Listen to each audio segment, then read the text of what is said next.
I was in Washington, D.C. on Friday. I flew in Friday after my radio show here, and I spoke. I went there for an event that was put on by the Remembrance Project. The Remembrance Project.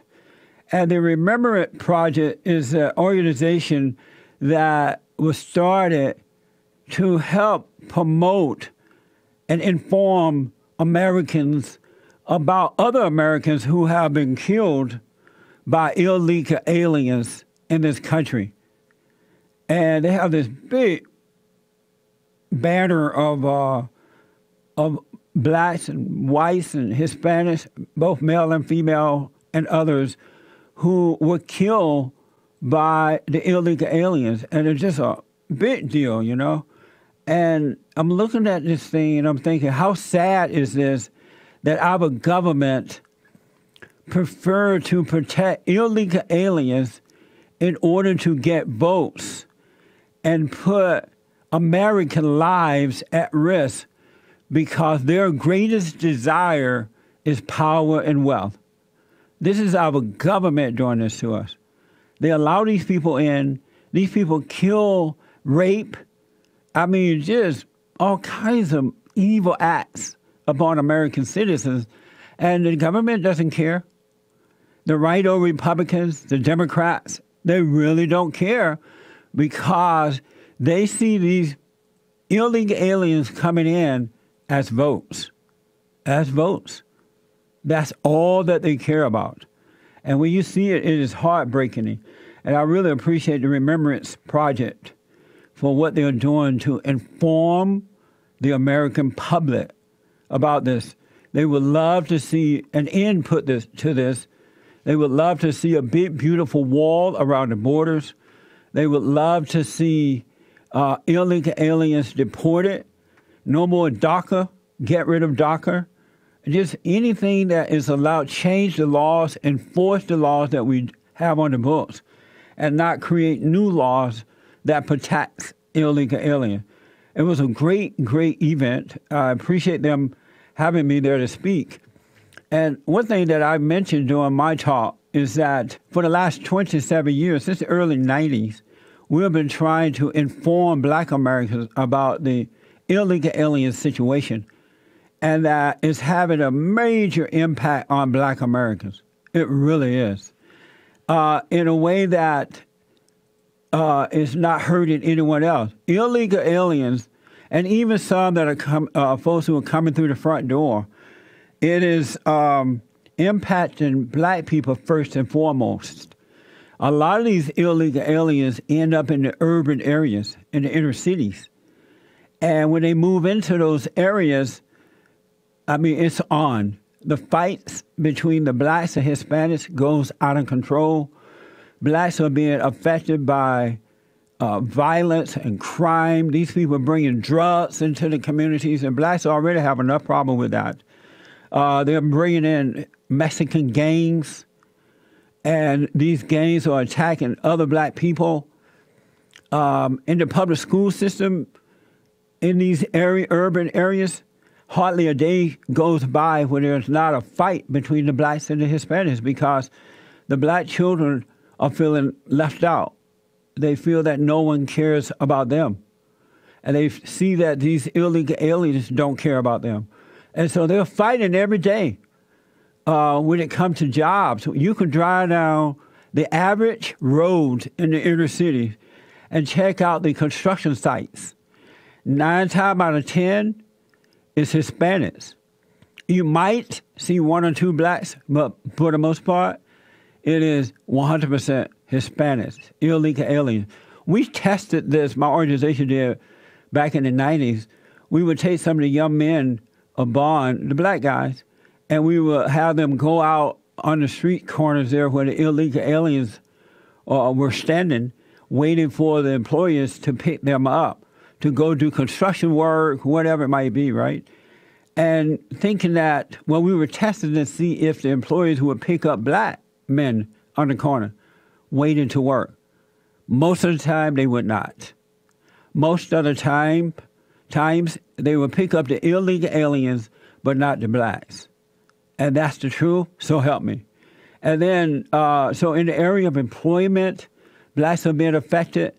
In Mexico, blacks are considered second-class citizens. So these people are coming over here, and they are seeing blacks in that way, in that manner. And by most blacks being out of control anyway, it confirms what they think about blacks already. In the healthcare area, there are a lot of black women are having babies out of wedlock. They need the government to take care of them in the area of healthcare. When they go into those hospitals to have a baby or see a doctor, the black citizens, the black females have to wait for hours because the illegal aliens are lined along the wall getting free health care. And I could go on and on and on. So we're trying to inform blacks that this is hurting you. You need to get involved with the situation because if black Americans got involved with illegal aliens, the illegal alien issue, it will end overnight. It will end overnight. And I said to the audience that there's one reason, well, one primary reason. I started to say the only reason, but it's not. There's one primary reason that blacks are not involved in insisting that our government stop the flow of illegal aliens.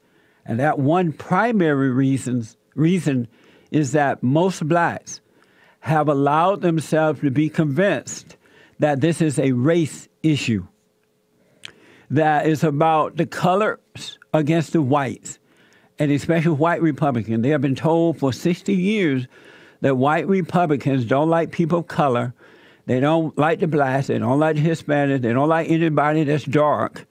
And the reason that they wanted to stop the flow of illegal aliens is because of color.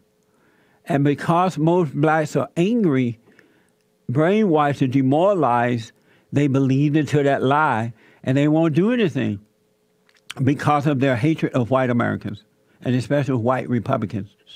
That's why they won't do anything. There are so many blacks who move back to the South, like Georgia, Alabama, Texas, looking for a better life because they cannot get it in the inner city, Chicago, Los Angeles. Maxine Waters' district, the Wicked Witch of the West. Maxine Waters, the Congressional Black Caucus, is in support of illegal aliens coming into our country because they believe they're going to get the votes. Not understanding that eventually these people are not going to vote for them. They're going to vote for other Hispanics because they don't like Maxine Waters and others.